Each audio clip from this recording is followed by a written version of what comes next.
Well, what do we have here? Another foolish, extremely. I know you guys have been seeing a lot of these mock draft proposals that have been coming down. People just been pulling them out their ass pretty much. Tell me I'm lying. Y'all know I ain't lying.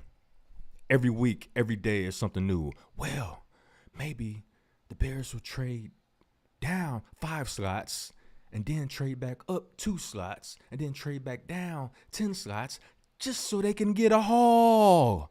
That's everybody's favorite word right now. That's the buzzword in the offseason. Trade for the hog. Trade for the hog. Hog, hog, hog, hog. Trade for the hog, hog, hog. Come on. Come on. What are we talking about here? What are we talking about here? And everybody has the same ideas. And here's just one more right here. Mock draft 1.1, 1.0. Patriots trade up to number 1 as Bears keep Justin Fields, plus more chaos. See, a lot of people, I find it kind of strange why the narrative is so strong for the Bears to keep a quarterback who is average. He's a great runner, but the quarterback position, you have to be able to do more than run. Your first instinct can't be to run. It's one thing to scramble, get yourself some room, see some throwing lanes, like, okay, loose, okay, I dodge him, oh, okay, jumped over him, you know. But 95% of the time, once Justin starts scrambling, he's running. And it's all cute and dandy right now. He's young, he's in great shape, no major injuries to his legs or anything, so it's easy to do right now. But what happens down the line, all it takes is one awkward step. And let's say you twist your ankle. It don't even have to be a flat out just sprain. It could just be, okay, I rolled my ankle. Now it's sore. Can't really run and cut like I usually do. Now you got to throw the ball. Now what? And then teams already got the book out. They like, oh, man, all we got to do is play defense. All we got to do is play zone, take away DJ Moore, and we got him. And as of right now, there's no proof that they're wrong thinking that, because it's been working for the opposite team. If you're a Bears fan, you're like, oh, shit, we in trouble now. Let's see what they talking about. See how dumb this is. Before we get into this, hold on for a minute. Before we get into this,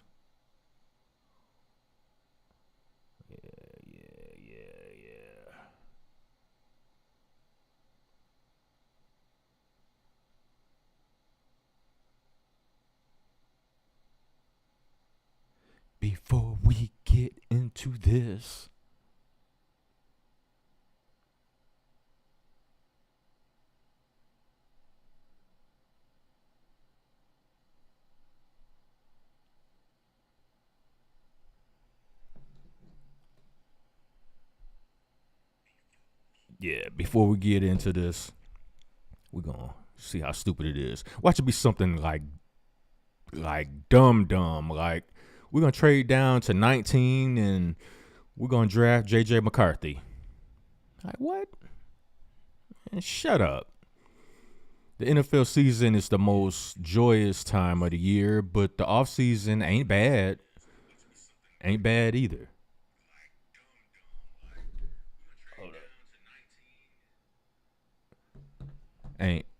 Where was I distracted by the background noise? All right, we've got the NCAA tournament and the Masters on deck, and it's mock draft season, baby. And mock season means it's time for the godfather of the veteran QB trade mock draft, a.k.a. me, to test the outcome of craziness. Let me read. This article is from CBS Sports. Article by Will Brinson. And I could tell already Will Brinson is about to say some dumb shit. Hold on for a second. Let me drop this in there for you.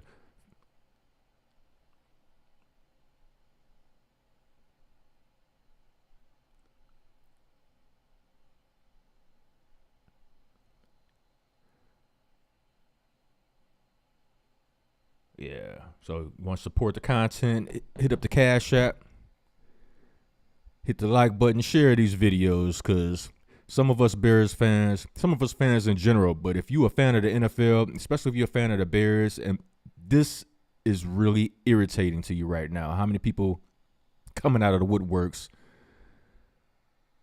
like just going out of their way to create all kinds of out of the blue, out of left field scenarios on why we should keep Justin Fields. The guy who is 0-6 versus the Packers, one of the main division rivals in the Central, the NFC North. My bad. See, I'm old school as fuck.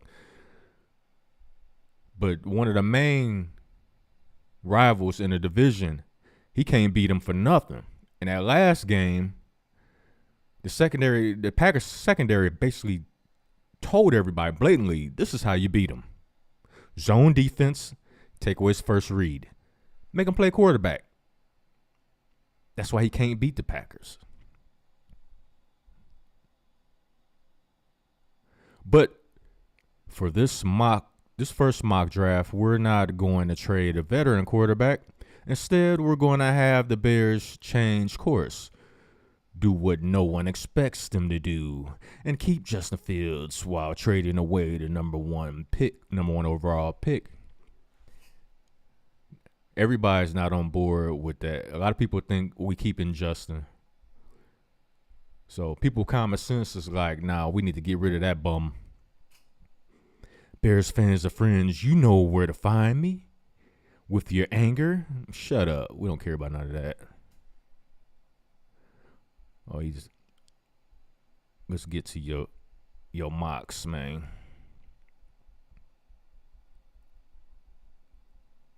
In this particular instance, the Bears get 3 future firsts and a 2024 second round pick from the Patriots to move down to number 3.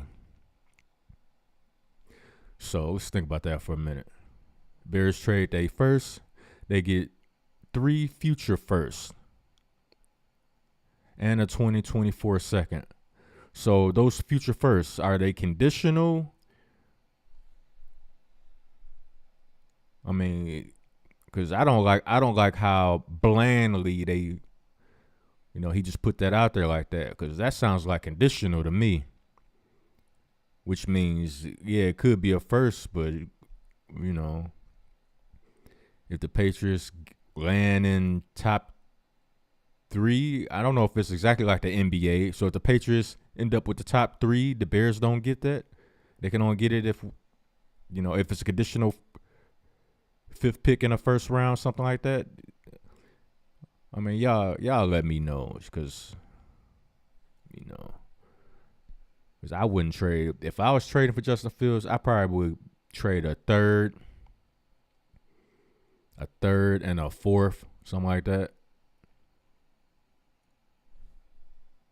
The Pats are that desperate for a quarterback, and it's the opposite of what Bill Belichick would do. That's why ain't nobody trying to hire Belichick. Old stubborn ass. Also, just to make my Giants friends happy, the trade up with the Cardinals to grab a quarterback, giving up a future first to swap with Arizona. So we doing double trade back? Yeah. For more draft coverage, you can. All right. But this is just one more. See, people are dying for Bears to trade out of that pick, because the narrative is, and it has been for a very long time. I ain't gonna lie. It has been for a very long time and it's becoming a running joke in the NFL that Chicago's where quarterbacks come to die. And in theory, yeah, I mean, it sounds all cute and all that, but if you really look at it, during that time that we've been shuffling through quarterbacks, we've been shuffling through GMs, head coaches. So you can't really put it all on that. The owner's hiring of the GM, that has been the major problem in the past, but it seems like we've got it right now with Ryan Poles and Kevin Warren running the whole joint. So right now it seems like we got the GM part straightened out, because he got our cap space great, got us in a lot of draft picks. It's the second year in a row that we've had the number one pick. That takes planning. I mean, nobody likes the word tanking, but if that's what you're trying to do, what do? You trade your best players for some BS in return, because you don't really care. As long as you're not taking on a whole lot of contracts or whatever, you're trying to get maybe future picks or whatever.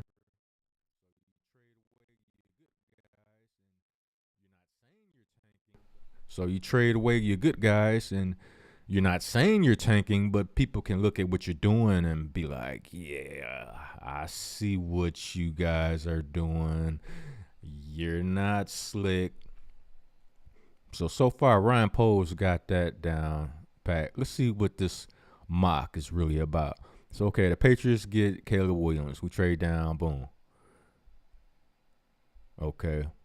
So that leaves Washington with number 2. So they pick up Drake May. Something about Drake May just this past year is just something. I mean, people mention his footwork, but the thing that bothers me is they say his footwork a lot of times tends to be clunky and clumsy.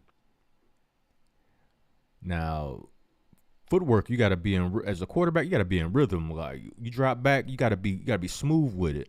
Even when you under pressure, there's chaos everywhere. People, you got 340 pounders trying to sit on your neck and kick you in your shin and all kinds of crazy stuff going on.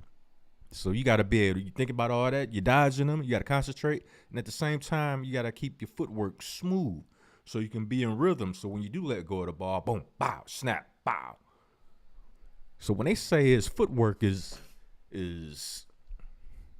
like clunky and clunky, I don't like that in a quarterback. I don't like how that sounds. That sounds like, you know what, maybe we shouldn't draft you. And if we keep that number 1 pick, I hope Brian Poles don't try to be too cool for school and draft Drake May or Jaden Daniels, who, ironically, just like Justin Fields, don't throw down the middle or / scared to throw down the middle. One of the two. They both have those same tendencies. So Jaden Daniels is basically a smaller version of Justin Fields. A smaller or less physically imposing quarterback than Justin Fields. So why would you get rid of Justin Fields to get a smaller Justin Fields? That's just my personal opinion. So Marvin Harrison Jr. at number 3. And this is what a lot of people have been pining for. Marvin Harrison Jr. is the real generational talent. So what are you telling me? He's a generationally talented blocker? Because that's the majority of what he's going to be doing, because Justin Fields is going to keep running all over the place. So basically, we're going to have at least 2 running backs in the backfield behind the line of scrimmage. One of them plays quarterback sometimes, inconsistent, up and down, up and down. It's a glorified running back. But hey, this is what a lot of you Bears fans want, huh? A lot of you Fields fanboys. Okay, we got the Giants going with J.J. McCarthy. We should have known that. I think the Giants is moving away from Daniel Jones too, because that contract scares me. That contract is the prerequisite of what I'm thinking that, you know what, I really hope the Bears don't make that same mistake. They're looking at the wild plays that Justin has made, of which the majority of them have been running plays. Yeah, he's made some good throws too, every now and then, but not enough to win games, which is why in the fourth quarter, you can't find him. Justin, where you at? Where you at? We need a first down. No, we don't need another field goal. You got sacked. Now we ain't even in field goal range. Tired of that, man. I'm just tired of that. Joe Alt going to the Chargers. Jim Harbaugh, he gonna be putting something together out there. He building something. And that's on another note. Whenever I see the Chargers, whenever I see that logo, whenever I hear the name Jim Harbaugh, it's like, as a Bears fan, I have PTSD. It's like, why didn't Ryan Poles hire Jim Harbaugh? What is going on within that organization that we don't know? Because it can't be a football thing. What did he say? He wants some say in who you draft and stuff like that? It's been speculation over the years. Like, yeah, he wants control. He wants some GM responsibilities and stuff like that. I've never heard him say that. I've never read a direct quote from him saying that. If I'm wrong, y'all correct me. You know what I'm saying? But I don't remember him ever saying that he wants complete control like that. When he was with the 49ers, I don't think he had GM responsibilities like that. I'm just throwing it out there. I said I don't remember if he did or not. But something is going on between ownership and Jim Harbaugh. Now, I don't know if Jim Harbaugh knows exactly what it is, and he's kind of being, tongue in cheek when he was like, yeah, I want to coach for Chicago. I mean, he's actually said that, putting it in the court of the Bears. So by the Bears not reaching out and like actually pursuing them, that leads me to believe that last time he was with the organization as a quarterback, something rubbed somebody in the upper echelon of the organization the wrong way. Something happened. He said something, did something, didn't say something, didn't do something. That whole thing just sounds suspicious to me. And you got Ryan Poles talking about, well, no. We got our coach. Matt Eberflus is our coach.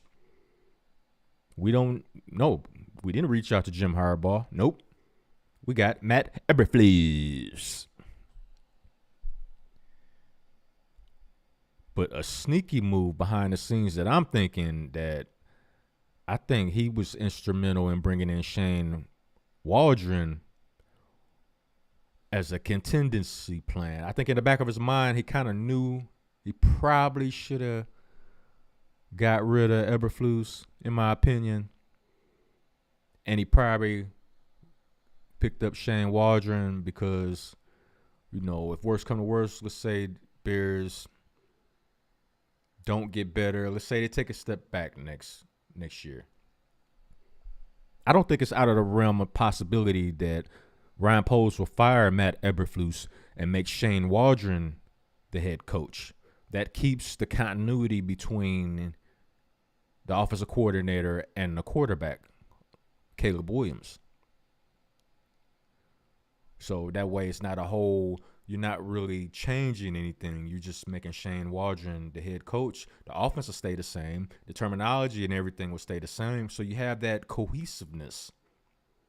So it is possible that Matt Eberflus is still in a hot seat, but it's a quiet hot seat. It's a secret hot seat that even Matt Eberflus don't know about. That's just that's my conspiracy mind thinking. But for the sake of argument, let's say if that has any validity to it, any possibility of being true, that's actually not a bad idea because you keep the cohesiveness on offense with your quarterback and offensive coordinator. So I'm hoping that's in the back of Ryan Poles' mind because personally, I wanted Eberflus gone after this past year because it's like, I mean, you got 340-pound defensive tackles dropping back in the secondary to do what? Stand there and look?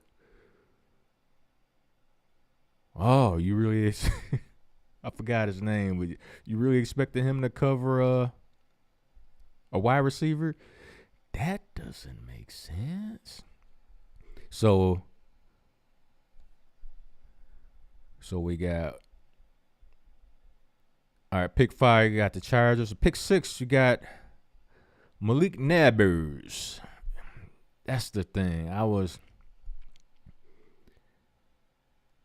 And this is his mock draft, but I'm hoping Malik falls to number 9 where the Bears is at so they can get him. And I don't know if Eberflus wants to trade up, is willing to trade up.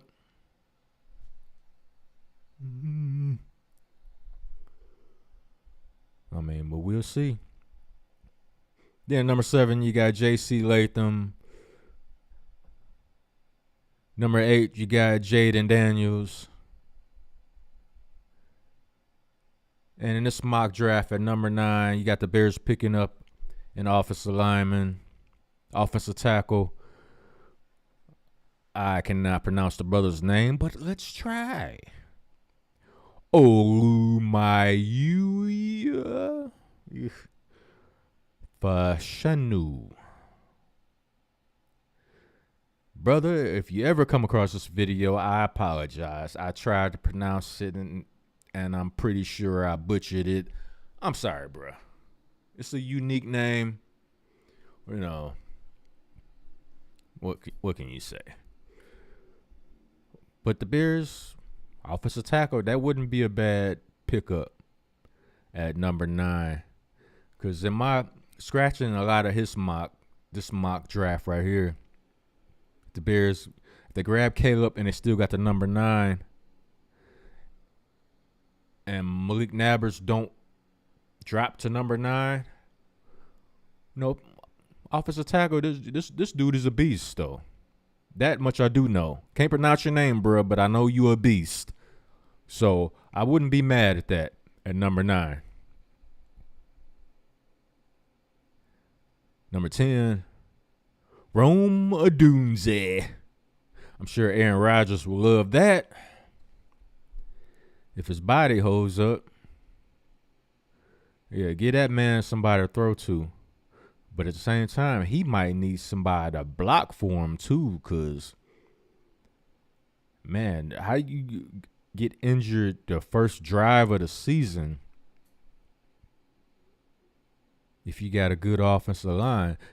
That Jets offensive line must be trash buckets.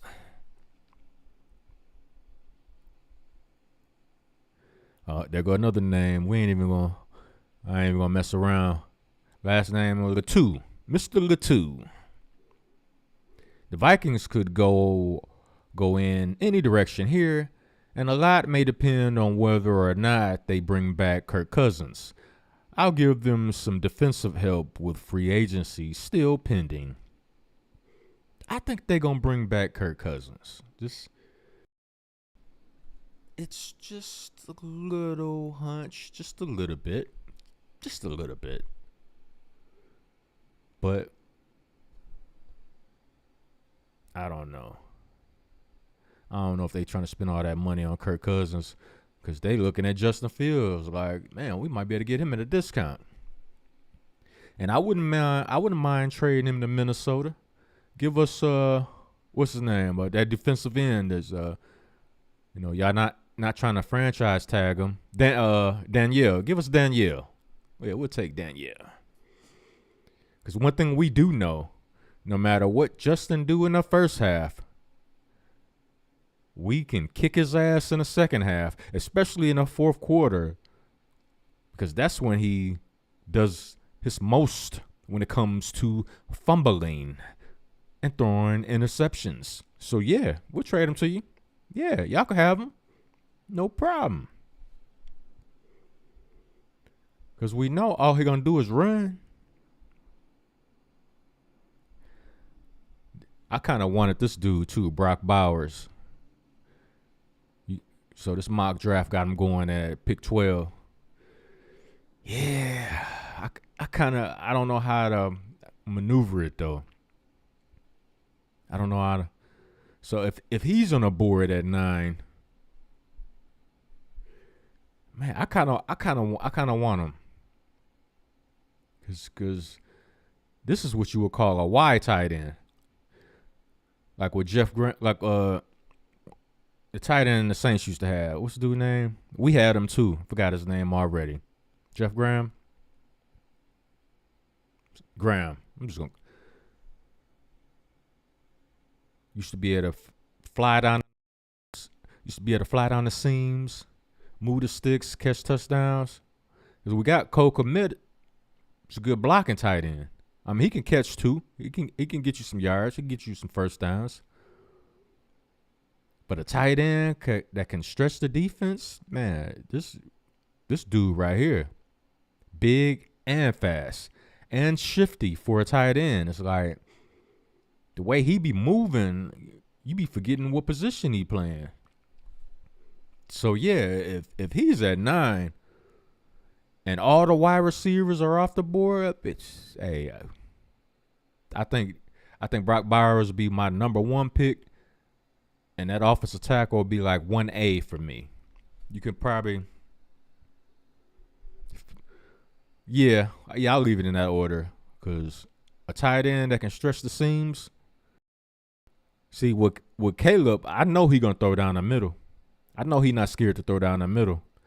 Unlike Justin, of whom a lot of people are kissing his ass, taking out grapefruit spoons just to eat the toe jams out the middle of his toes. It's like, how long are y'all going to kiss this dude's ass? He's mediocre. He's average as far as the whole quarterback position is concerned.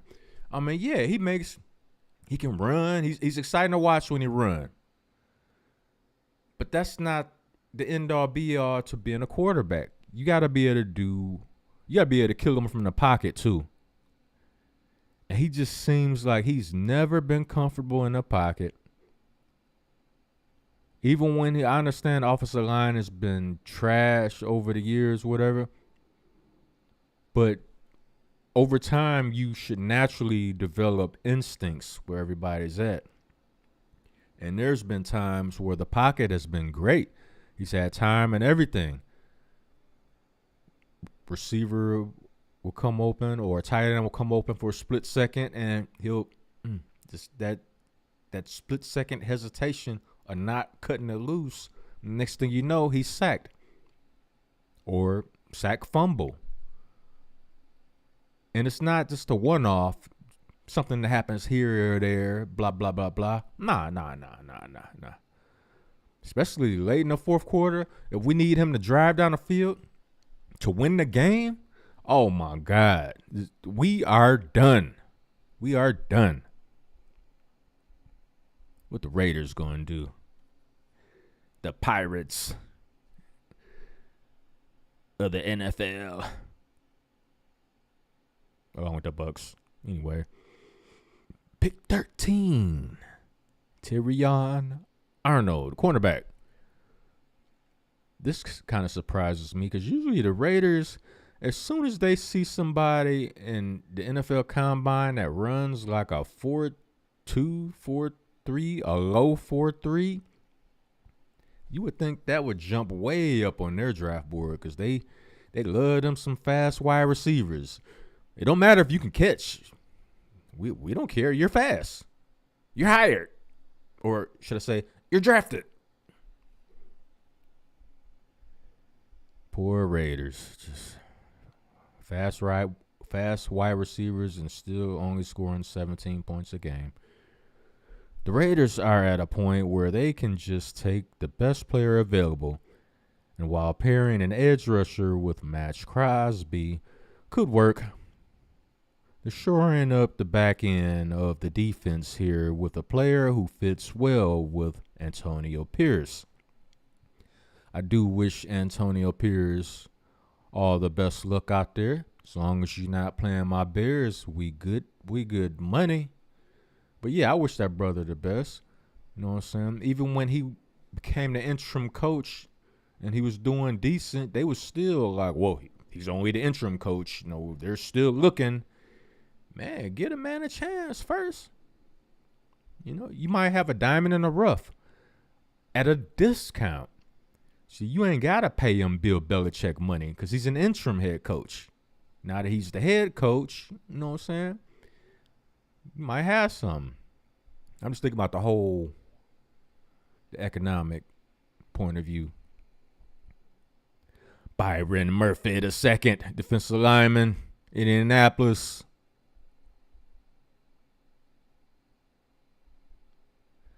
Yeah, these mock drafts, you could take all of them with a grain of salt. They really, it's like whatever.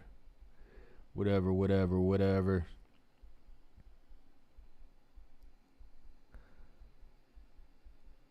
yo, I just want to get on here for a minute with y'all. If you like this content, hit the like button, subscribe to the channel, share these videos. Because we're going to stay on this offseason of football, and we're going to stay on basketball too. Because I might have a little bit more to say about Balco Bobby. That being said, I'm out. Y'all be breezy and stay easy. Travel light.